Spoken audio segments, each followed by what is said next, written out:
Welcome to A Therapist, a Buddhist, and You, a collective solution to all things health and wellness. My name is Luke DuBois, and I am here with Zhao Mo, and we are brought to you by the Recovery Collective in Annapolis, Maryland. Thank you all for being here today. Hello, everyone.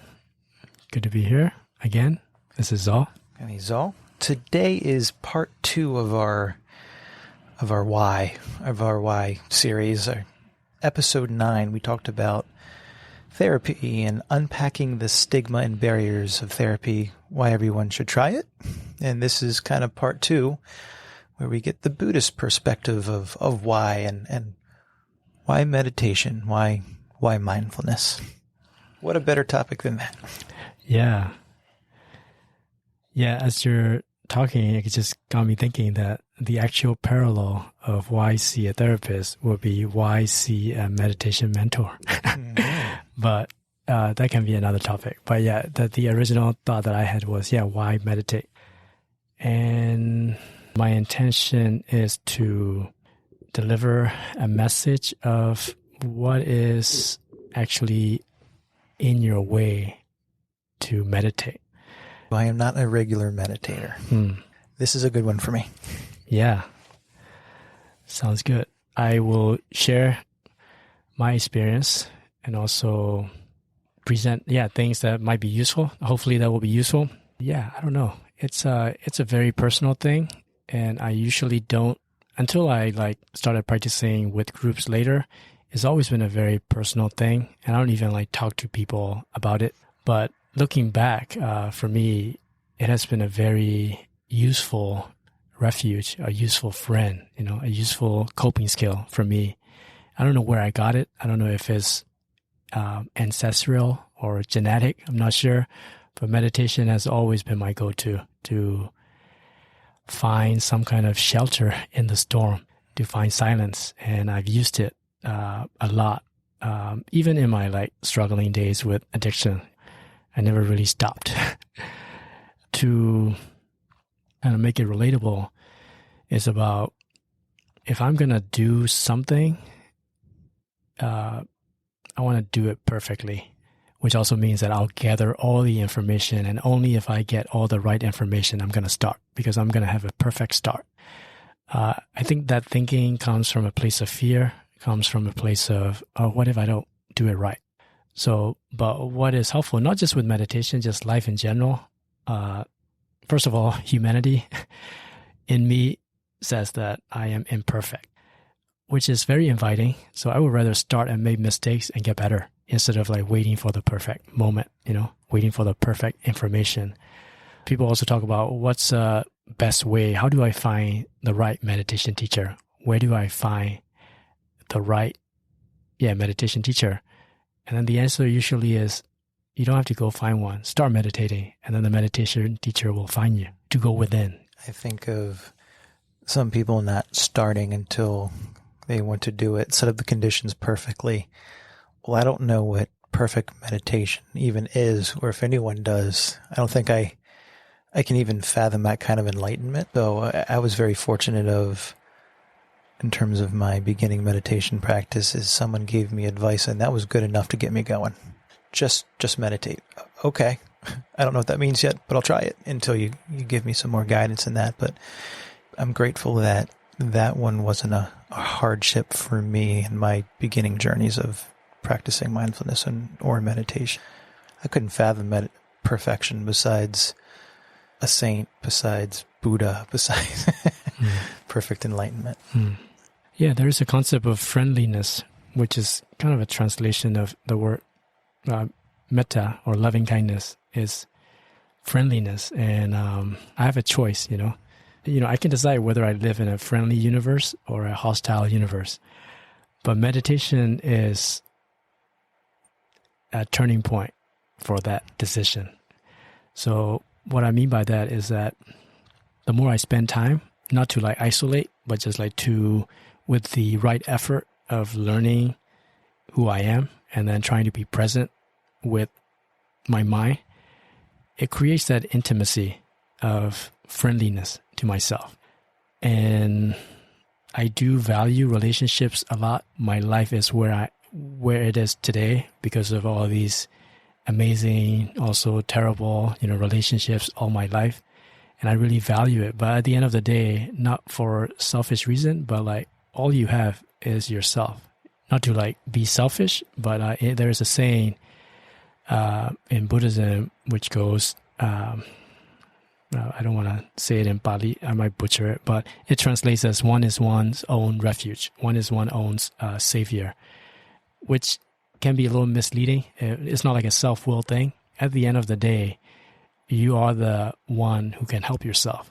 Because if I think about it, I'm the only one who has been present with myself since birth, which is I would rather have it to be a reliable friend. So it's really empowering that I've got the ability, the power within to meditate. And yeah, I had a thought, speaking of meditation, maybe this thought was like a year ago when I was going through some difficulty, and I meditate and I sit down and I had these like series and series of images of like all the moments in my life that I've meditated.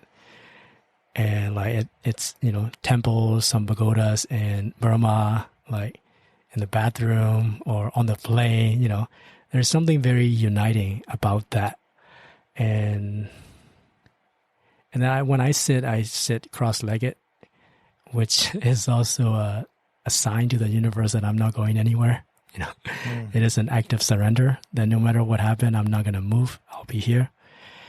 And there's something, this is something, experiential. So I do want listeners to try it. But there's something the universe reveals to you when you surrender to it. I don't know where I'm going with all this, but all that to say that things get revealed to you. And it's not pleasant all the time, It is not comfortable all the time. Part of practicing meditation is also learning how to be okay with being uncomfortable. And you end up having like a better cushion against any things that happen in your life. Yeah, it's a safe refuge for me, and it's been very helpful. I feel like I'll need a cushion if my legs are crossed while meditating, but your metaphor is much better in terms of the benefits of meditation. Could you describe physical and mental benefits of it? Physical benefit, I'm not really sure because I learned this recently. In our tradition, it's mostly about the mind. There's no yoga involved, and I started practicing yoga in a committed way recently. And my meditation practices have been tremendous because of that. So the mind and the body really relate. But in our tradition, it's focused a lot more on the mind, which also feeds the body. But the benefits of meditation when it comes to the mind, especially concentration-based meditation, brings some kind of clarity, the calmness or the tranquility. The concentrated mind is a powerful mind, But then the mindfulness or the insight, vipassana meditation invites some kind of a power of wisdom, wisdom as in the intuitive wisdom, knowing what's right and what's wrong, knowing wise action to take and unwise action not to take. So that to me is a mental benefit because many of our suffering and consequences, negative consequences, come from unwise choices. But if my mind is trained to get to the place of clarity and some kind of wisdom, I don't even have to think that much, because I am being driven by this greater force, which is more reliable, and I make better decisions, which also creates positive impact too. And, interestingly too, I think this is true for anybody who meditates, but like, I noticed that this is also the motivation for me to meditate on a regular basis when I started seeing these effects, is that good things tend to happen on the days when I meditate, which I don't think is a coincidence because there's that idea of the vibrational energy, right? I attract things that I vibrate at, which also comes with how my aura is with around people, because we can see it even on a regular day, you interact with different people, and there are some people who look very, very pleasant, and you're more attracted to it, and you're friendlier to those people. And good things tend to happen, when I'm in a good mood. So that became like a motivation for me too, which also comes with some superstition in the past, because there are some mantras and some, Buddhist prayers where my go-to. So when I do those, I feel lucky. And the thought process behind, or the mythology that I've heard of, is that these sounds are from the ancient time. And when I say these sounds, the celestial beings find it pleasant and they come and listen, which became like a protection for the person who recites these, because these are just like a really pleasant sounding words, and the celestial beings come and listen. Yeah, that to me, in my personal experience, are the benefits of mental and physical. How would you answer that to someone new to the practice? It's as novice could be. So the immediate example is the paradoxical benefits, right? So I had this experience when I was studying for school back in Burma, is that it is counterintuitive for me to meditate, because if I have a deadline to study, to work, I would rather spend hours to do that. But the benefit is that if I'm going to work for 4 hours to get this paper done, I'll do that. But the mental benefit is that if I meditate for 20 minutes or even 15 minutes, and I would do the same work, but it will take me just an hour instead of 4 hours. So that to me is a mental benefit when it comes to like clarity and the concentration, because, work can be done with efficiency or with time, So when the mind is in a clear place, we get the same amount of work done with better quality and lesser amount of time. I imagine you've seen that hold true time and time and time again in your life. Yes.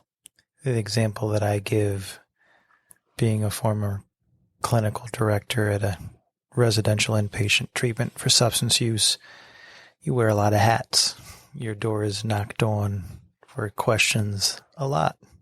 I was the solution guy for a lot of things, and whether it's admissions, whether it's the day-to-day activities, the milieu in the community, supervision with the clinicians, problems, resistance, you name it. It's constant. And one of the things that I got in the habit of doing when I felt like a chicken with my head chopped off and I would run a bunch of different ways and go nowhere, I literally had to stop, close my door, turn off my light, and do 15 breath meditation, inhale, exhales.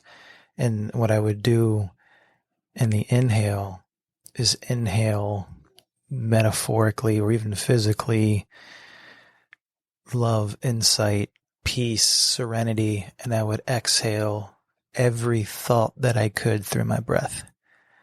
And I did that for 10 total cycles. And by that 10th, and every once in a while I would do 15 or 20, I'd do it for 5 minutes, or I felt like I only had time for 10 exhales, whatever it was. I always felt slower in my head, most importantly. And then my feet also followed my head, and I was much more, I'll use the word grounded. Yeah, that's more related to the physical benefits too, right? Part of your question is that I've seen this a lot in my culture. Like, they are drivers, like bus drivers, truck drivers. They have this like little Buddha image right by the rearview mirror, and they always pray or they always meditate before start driving for safety, which sounds kind of superstitious, but it makes sense, right? Like, I need to be present with where I am if I want to be a good driver, because a lot happens and you need to make quick decision. Those people who do have that habit definitely gets into no accident, which also translates into just physical. If I'm about to go out for a walk or play soccer or whatever it is, like when I bring my attention to be present with my body responds more intuitively. And I have this silly example. I was going to this Burmese restaurant in Georgetown with my family, and it was like a rainy day, and both my kids were there, and the mother was there too, and we had our bowl and then we wanted to get some ice cream, and we parked pretty far. So it was like a rainy day, and the sidewalk was pretty slippery. And then I was holding coffee in one hand, and I was also holding my 4-year-old daughter, who was getting pretty big, on one hand. And then as I was walking, and then my son was in the back, and then their mother was in the back too. And as we're walking, I tripped, and then I flipped in my head, but I didn't think about it. But I landed perfectly in balance, and the coffee didn't drop. The coffee might have dropped, but I didn't drop my daughter. But then I just landed on both feet, and then it was like, how did that even happen? And for me, maybe it has more to do with yoga, but it was like the body just knew. So that was like an interesting experience where I was like, I didn't even think; it just happened. It just happened.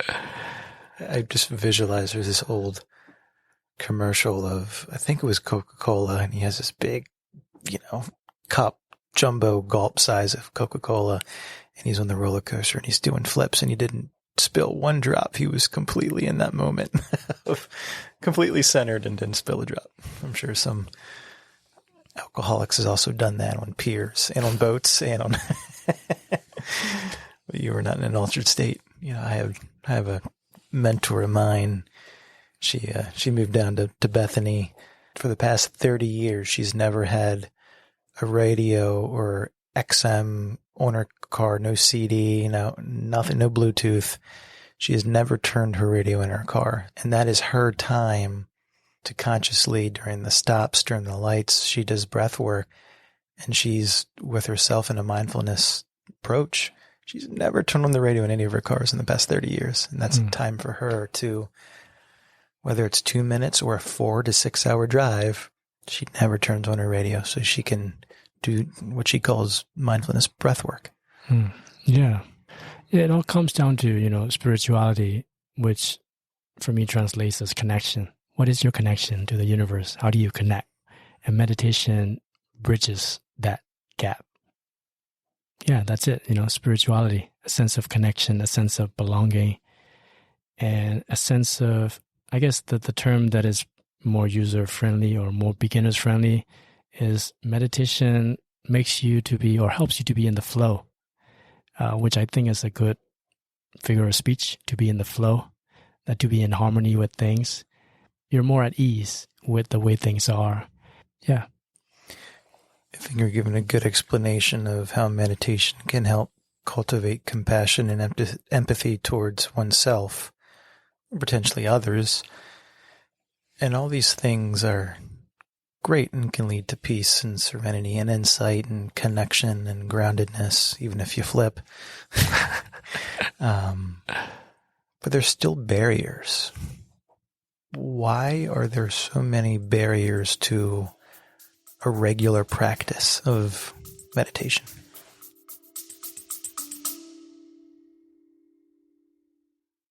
Hey listeners, we've got something extraordinary to share, a chance to reshape your journey no matter where you are. You're familiar with Zalmal's insights on our podcast, but there's more.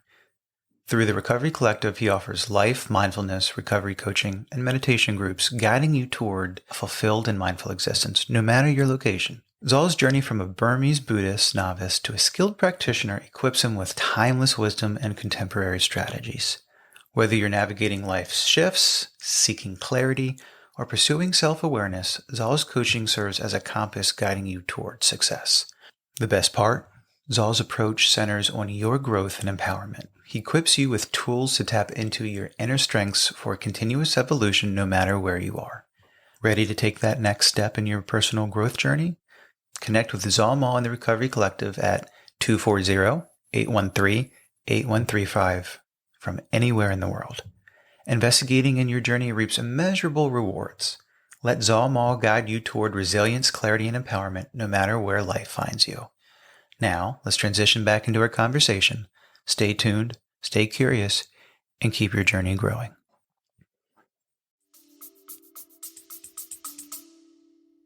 Yeah. The barriers are also the motivations, right? Because especially in this day and age, that the barriers are technology, phone, social media, swiping. these are become very habitual, which are barriers because we're always looking for that distraction, like the sensory input, which also becomes a motivation. So the barrier is, or the way to overcome the barrier is just to overcome it, just to do it anyway. And then when you do it, you start feeling the benefit. And then it makes you even want to, it's like a self-perpetuating kind of barrier defeating thing when you start doing it. And the thing about meditation is that, it's always good to start with the breath. And breath is not like watching a movie. Breath is not like listening to punk rock music or hip hop or, any kind of, it's nothing fun, which also means it requires effort to arouse that curiosity and the effort, which also translates into less desire to be distracted. So after you've practiced meditation with the breath, where it requires effort, your own effort, personal effort to pay attention, you become less attracted to distractions after you've practiced that. Because if my mind is not trained with that kind of breath base, I'm always looking for the next hit that, oh yeah, that was a good spontaneous distraction. I want more of that. Let me watch something else or do this, do that. Always looking for the sensory input. These are the barriers, but also these are all also become motivation because it's a lot more. It's good to have less noises in one's head. But the more I am looking for that sensory input, the less I have desire to be in solitude and to quiet the mind.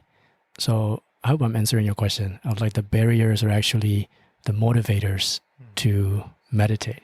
You compared it to, well, you didn't compare it to a movie, but a breath, there is a beginning, middle, and end. And that is certainly something that you can put effort or attention to during the meditation practice. When it comes to mindfulness and the breath, what are some techniques that they can use to put effort focusing on the breath with meditation? Mm-hmm. Yeah, counting is always a go-to. It depends on the individual, but mentally noting to yourself or counting it, it's always a good place to start. But the actual benefit happens when you are able to observe and let go, because there's always a sense of control, which also comes with consequences of frustrations and expectations and all these things. So on that topic of, or on that description of going with the flow or being in the flow or watching the beginning, the middle, and the end, brings that idea of letting it happen. And it happens anyway without me trying too hard. So watching the breath that way makes you, because, like if you think about breath, it's something that is keeping us alive. So if you believe in God, that's God's work, right? So for you to be in tune with breath is to be present with God in a way, if that's where the breath is coming from. Yeah, it sounds too simple. To be present with the breath, it's a simple instruction. When you breathe in, you know that you're breathing in. When you breathe out, you know that you're breathing out. That's one of the simplest instruction that was given by the Buddha, that when one breathes in, one notes that he's breathing in. And when one breathes out, one notes that he's breathing out. But then the oneness with the breath brings that oneness with the universe in a way. Now, being a meditation and a mindfulness coach, you do individual coaching, and I'm sure you've heard different versions of these resistance or these barriers that some of your clients and some of these listeners are probably thinking of. So I'll give them to you, and I'd love to hear your response. I don't have enough time to meditate. What do you say? What do you say, Zal, to that infamous quote you've probably heard 1,000 times from your clients? Do I respond with passion or do I just respond with compassion? Well, not visceral anger, I hope, but go ahead. Yeah, that is a very common barrier. But, my sarcastic answer would be like, do you have time to check Facebook? Do you have time to, we waste a lot of time, honestly, me included. So if I have time to waste, I do have time to meditate. And everybody's given the same amount of time every day. I don't have an extra hour compared to another human being. So it's more about, but I mean, all the sarcasm and joking aside, it's more about finding your pace and finding your rhythm, So it's not about like, oh yeah, only if I start meditating 45 minutes a day, I'm doing it right. But it's more about like consistency.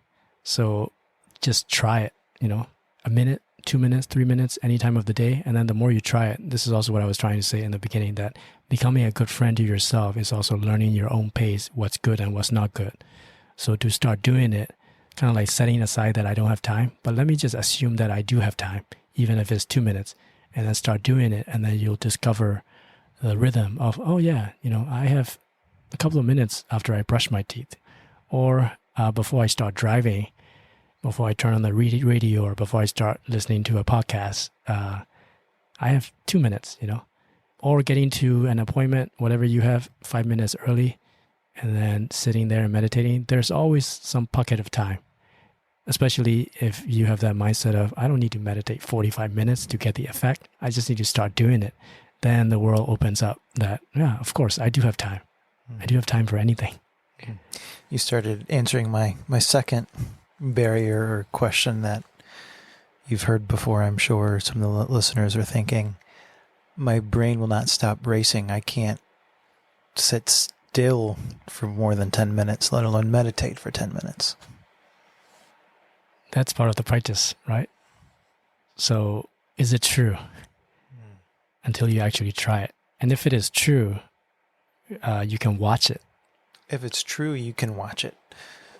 So my attention span, my legs shaking, I can't sit still for more than 10 minutes, let alone meditate for 10 minutes. When you say you can watch it, that sounds like a meditation skill or technique, or a mindfulness technique. What do you mean by that? If I start getting a shaky leg, or my leg starts going, I just can't sit still in my own skin. What do you mean by that? Yeah, it's more of a investigation or a question to that individual. Is that, why is there an expectation for you to be, I don't know if I'm paraphrasing it right. So like when you say, I cannot sit still, my brain will not stop. But why is there a need for the brain to stop? So like there is no need to go against it. It's your nature of the mind where it is right now. And it's okay. It's not a requirement for the brain to stop to be able to sit down. So that's what I mean by like watching it. So yes, your brain cannot stop. So sit with it. There's no need for your brain to stop.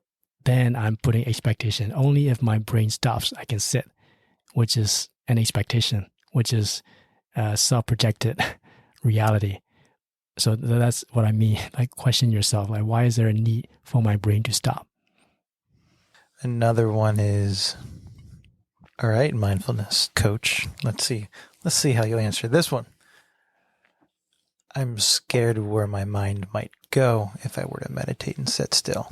I'm scared that if I don't distract myself and I meditate, where my mind will take me. That is a very important and sensitive question. So I don't want to answer it in an unwise way. But if that is the case, you definitely should see some mental health professional or a therapist or some kind of guidance or a community or a meditation group.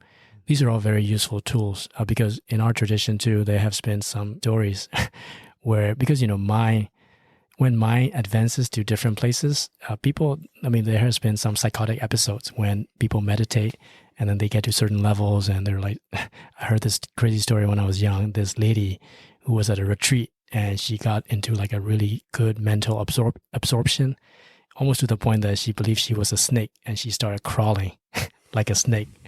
And so these are all like very dangerous in a way. So it's very important to have. I'm wigging out, Zal. I'm wigging out. So episode 10, we let everyone know that Zal and I are going on a silent retreat for 5 days.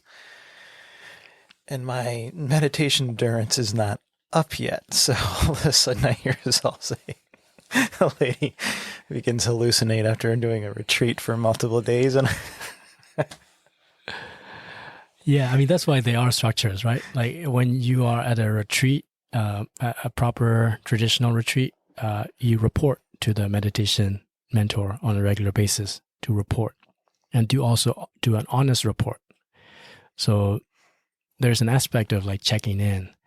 And so yeah, all that to say that, to answer that question, like it's better to not do it alone. It is like a solo, kind of like a personal thing, but it's better to do it with guidance. That's also another really big, important suggestion in our tradition too, is that whoever the teacher is, find a guide. It's very important to have a guide.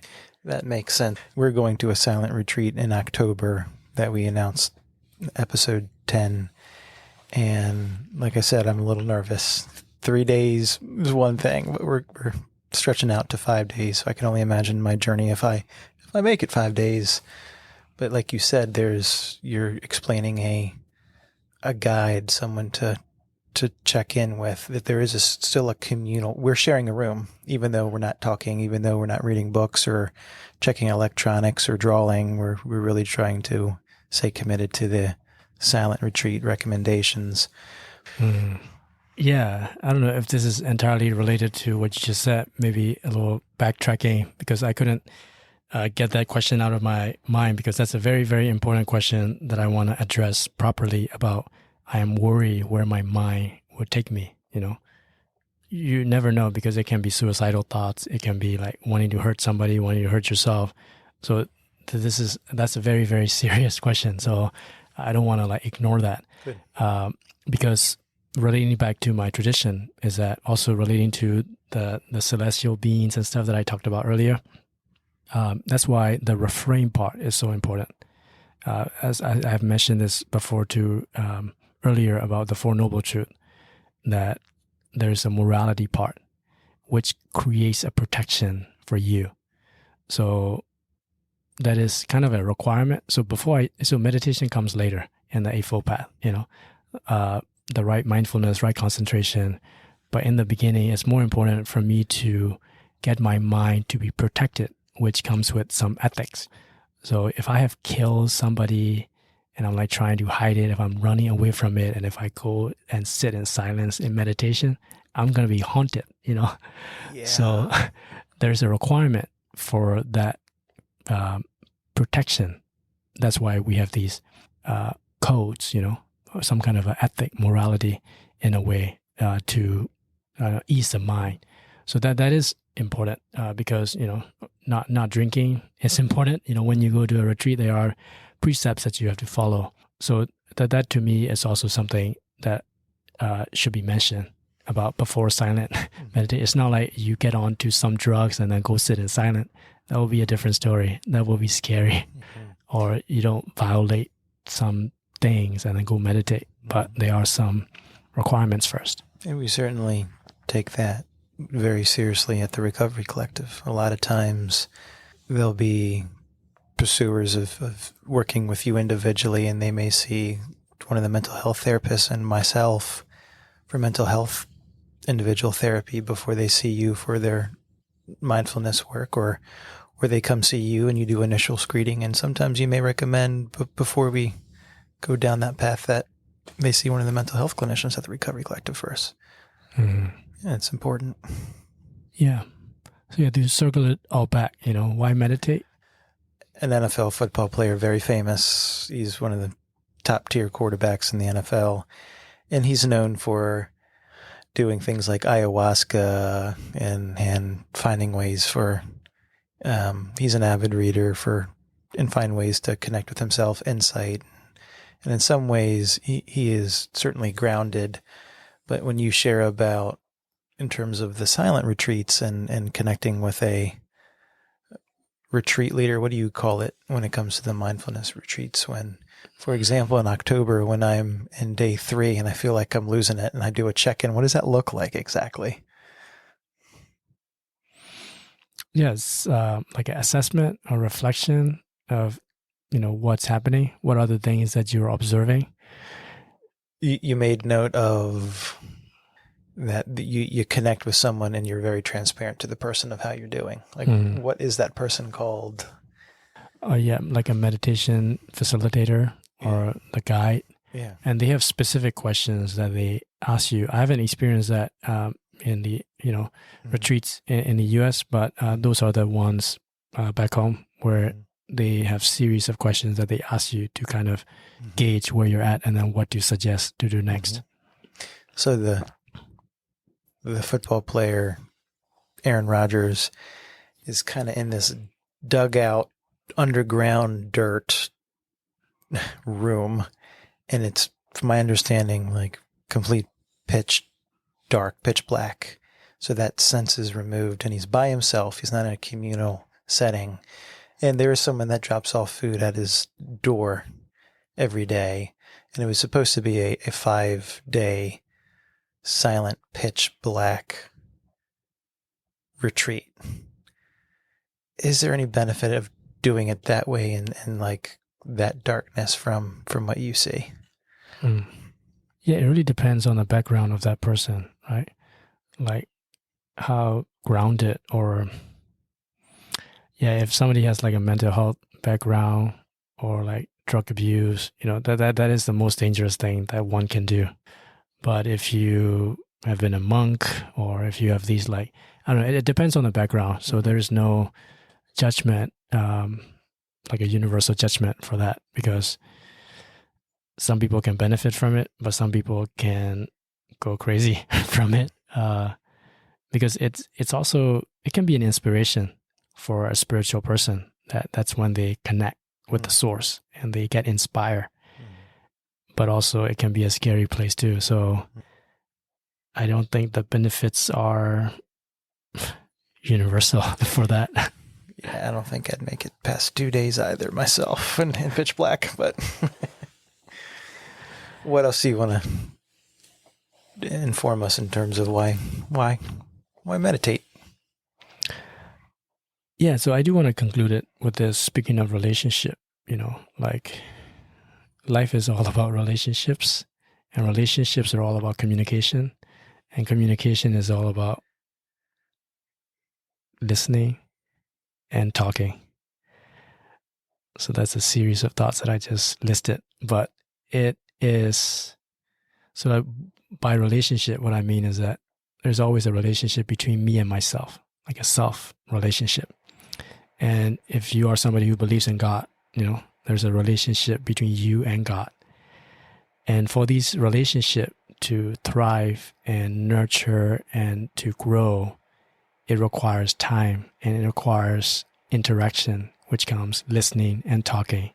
So why meditate is for that reason, to have a better relationship with myself.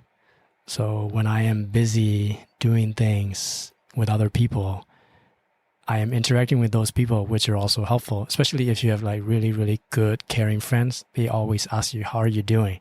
And that creates a space for you to check in with yourself. But if you have like some superficial relationships, it can be a very lonely world. Then meditation becomes like a space where you create for yourself to nurture the relationship with yourself or with your higher self or with God, whatever it is.